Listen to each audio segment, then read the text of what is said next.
आइए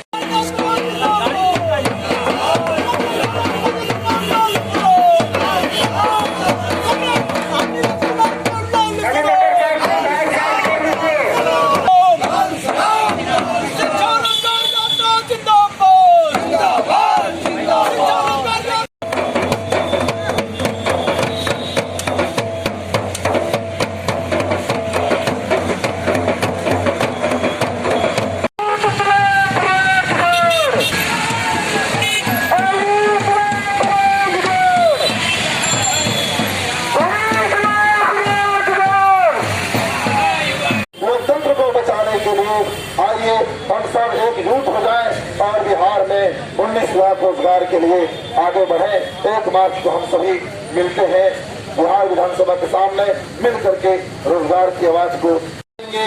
इसी अगला चुनाव में आप बोलेंगे 50 लाख रोजगार देंगे। और इसी तरीके से 15 साल से ये जो खेल चल रहा है, बेरोजगारी का खेल, नौजवानों की जिंदगी तबाह करने का खेल, और ये खेल बिहार में चलने वाला नहीं है। हम लोग टुकुर ताक रहे थे कि 19 लाख रोजगार के मामले में नीतीश जी को घोषणा करेंगे।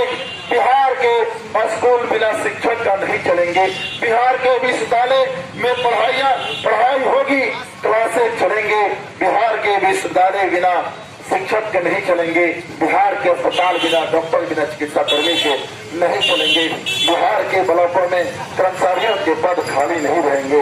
हम लोग बड़ी उम्मीद से, बड़ी विश्वास से नीतीश जी का हम लोग मुंह देख रहे थे, लेकिन एक शब्द भी रोजगार के बारे में नीतीश जी नहीं बोले। 19 लाख रोजगार के बारे में एक शब्द भी नहीं बोले। आप भले नीतीश बाबू 19 लाख रोजगार देने के लिए कोई कदम आप नहीं उठाए हैं, लेकिन बिहार के हजारों हजार नौजवान 19 लाख रोजगार देने के लिए 1 मार्च को बिहार विधानसभा के सामने एक मजबूत कदम ताल करेंगे, एक जोरदार धमाका करेंगे और रोजगार का मुद्दा बनेगा, रोजगार का मुद्दा बनेगा, शिक्षा का मुद्दा बनेगा, स्वास्थ्य का मुद्दा बनेगा। और इसलिए मोदी जी आपको भी चेतावनी, आने वाले दिन में 2 करोड़ के रोजगार पे पूरे देश में आंदोलन होगा। आप किसानों के आंदोलन को बदनाम कर रहे हैं, खालिस्तानी पाकिस्तानी फर्जी आंदोलन भी कर रहे हैं, तो तोड़फोड़ करना चाहते हैं, फूट डालना चाहते हैं, लाठियां बरसा रहे हैं, आंसू गैस के गोले छोड़ रहे हैं, सड़कें खोद रहे हैं। लेकिन मोदी जी आपकी तरह इस देश के किसान आरएसएस और भाजपा की तरह नहीं है जो अंग्रेजों से माफी मांगे थे।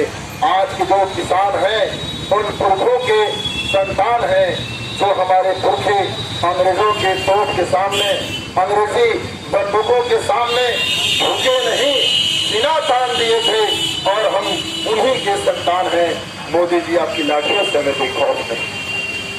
तो हिंदुस्तान की जमीनें खेती लायक बनी, हिंदुस्तान की जमीनों में हरियाली पैदा हुई, और इसलिए मोदी जी आप प्रधानमंत्री हो सकते हो देश का, लेकिन हमारे खेत खलिहानों का, हमारे घोर पसीने दानों, प्राकृतिक संसाधनों का, हमारे हवाई अड्डों का, हमारे बंदरगाहों का, हमारे लोहा के, कोयला के खानों का, नदियों का, पहाड़ों का, जंगलों का आप बेचने वाले व्यापारी नहीं हो, मालिक नहीं हो। हम देश के मालिक हम खुद है, और इसलिए हम लोग आए हैं आपके बीच में। ये 15 साल नीतीश बाबू बिहार के नौजवानों के सपनों का खून किया। 7 साल मोदी जी 2 करोड़ रोजगार के वादे किए और देश के, बिहार के नौजवानों के सपनों, उनके भविष्य का खून किया। अब हम बिहार के नौजवानों की जिंदगी की तबाही नहीं देखना चाहते, नौजवानों के सपनों, भविष्य का खून नहीं होने देखना चाहते, और इसीलिए 19 लाख रोजगार का वादा आपको पूरा करना होगा। ये हमारा बिहार के नौजवानों का हक है, और इसीलिए आप 19 लाख रोजगार दो, 19 लाख नौकरी दो, ठेका नहीं, मानदेय नहीं, लोन नहीं। हमारे लिए रोजगार का मतलब सरकारी नौकरी, बेहतर रोजगार।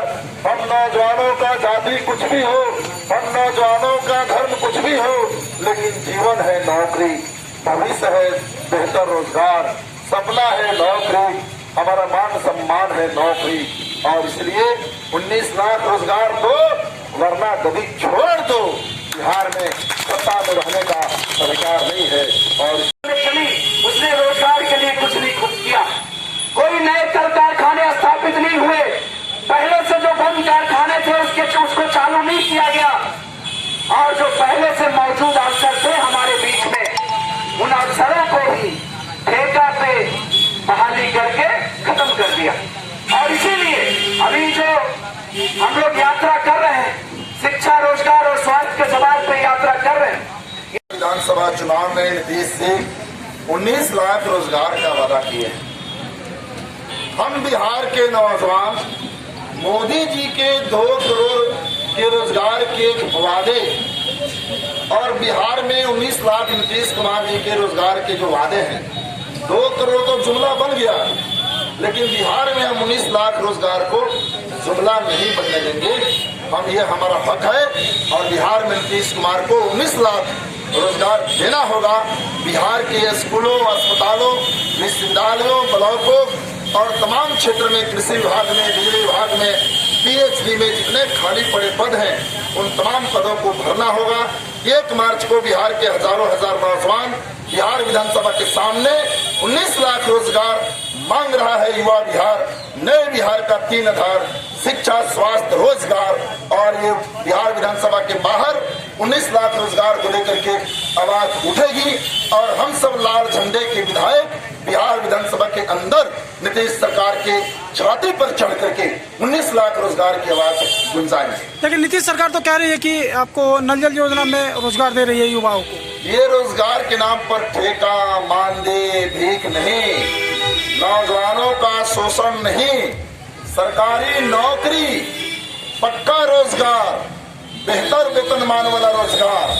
इसलिए रोजगार के नाम पे लोन, ठेका, मानदेय नहीं चलेगा। 19 लाख रोजगार का मतलब 19 लाख सरकारी नौकरी। इस रोजगार की लड़ाई हम लड़ रहे हैं। सर, अभी आपने अपने भाषण में कहा कि बहुत सारे पद खाली है, क्या कारण है कि नौकरी नहीं मिल रही है लोगों को? कारण साफ है। नीतीश जी तो गरीबों का वोट लेते हैं, पसमंदा मुसलमान, महादलितों, गरीबों, किसानों, मजदूरों, मजलूमों की बात करते हैं। लेकिन ये सरकार चल रही है पूंजीपतियों के सेवा में। ये सरकार चल रही है इस बिहार में लुटेरों के सेवा में। अगर आप गरीबों की सरकार है तो 5.25 लाख स्कूली शिक्षकों का पद खाली क्यों रखें? किसका भविष्य बनाने के लिए? बिहार के गरीबों के बेटा बेटी का पढ़ाई बिना स्कूल में शिक्षक का, हजारों स्कूल में भवन नहीं है तो भवनहीन, भूमिहीन, शिक्षक विहीन, शिक्षा विहीन बिहार का स्कूल चल रहा है। जो लंबे समय से कई पीढ़ियों के मेहनत से ये बिहार में इतने स्कूल खुले थे। बिहार के विश्वविद्यालय में नीतीश जी जानते हैं कि सरकारी स्कूलों, सरकारी विद्यालयों में तो गरीबों के, मजदूर किसानों के बेटे बेटियां हैं। बड़े अमीर बाप के बेटे तो बड़े शहरों में राजा के महलों सा बने स्कूलों में पढ़ते हैं, या इस देश में नहीं पढ़ना चाहते तो अमेरिका या किसी दूसरे देश में जाकर के पढ़ते हैं। इसलिए बिहार के गरीबों के संतानों का नीतीश जी उनके भविष्य का हत्या कर रहे हैं। रोजगार न दे करके, नौकरी न दे करके बिहार के नौजवानों के सपनों, आकांक्षाओं का खून कर रहे हैं। और इसलिए हम लोग अब बिहार के भी नौजवानों के भविष्य का खून होते सत्ता के हाथों से नहीं चाहते। 19 लाख रोजगार की लड़ाई हम लोगों ने छेड़ दिया। अभी नीतीश सरकार ने नया प्रोजेक्ट लाया, शिक्षा, स्वास्थ्य, और इस पर आप क्या कहना चाहिए? प्रोजेक्ट क्या होता है? शिक्षा की जो खाली पड़े पद हैं उसमें बहाली करो ना, स्कूलों में लाइब्रेरी दो ना, स्कूलों में लेबोरेटरी दो ना, स्कूलों में पीने के लिए पानी दो ना, स्कूलों में कोर्स खत्म हो, 7 घंटे की पढ़ाई हो। इसको छोड़ करके बिहार के शिक्षा व्यवस्था कैसे ठीक हो? बताइए आप। शिक्षा की चिंता है, हमको कृषि की चिंता है, हमको स्वास्थ्य की चिंता है और इस पर संघर्ष की चिंता है। संघर्ष करेंगे। 1 मार्च को बिहार विधानसभा को घेर लिया जाएगा और विधानसभा के अंदर रोजगार के सवाल की आवाज गूंजेगी। सवाल है, कृषि बिल जो अभी आया है इसमें काला क्या है? देखिए, काला और गोरा की बात नहीं, कानून वही कह रहे हैं, कानून कोई काला उला की बात नहीं है। ये किसान नाम है किसानों का, कानून है कॉरपोरेट का। नाम है किसानों का, कानून है अंबानी अडानी का। और इसलिए जिस तरीके से तमाम प्राकृतिक संसाधनों का, तमाम सरकारी कंपनियों का ये मोदी जी बेच दिए हैं, एक खेती ही देश के गरीबों, किसानों, गांवों के हाथ में बची थी। अब ये चाहते हैं कि खेती में अंबानी अडानी का राज कायम कर दें। जिस तरीके से 1857 में अंग्रेजों के कंपनी राज के खिलाफ इस देश के हमारे पुरखे लड़ाई लड़े थे और जीते थे, उसी तरीके से आजादी के इतने वर्षों बाद अंबानी अडानी के खेती में कंपनी राज के खिलाफ लड़ाई जारी है। लड़ाई जीती जाएगी, ये सरकार पीछे हटेगी, खेत खलिहानों की आजादी बचाई जाएगी। खेत खलिहान जिंदाबाद। हिंदुस्तान को कौन बनाता है? हिंदुस्तान मजदूर और किसान। इसलिए मजदूर किसान जिंदाबाद, खेत खलिहान जिंदाबाद, किसानों पर दखल नहीं चलेगा।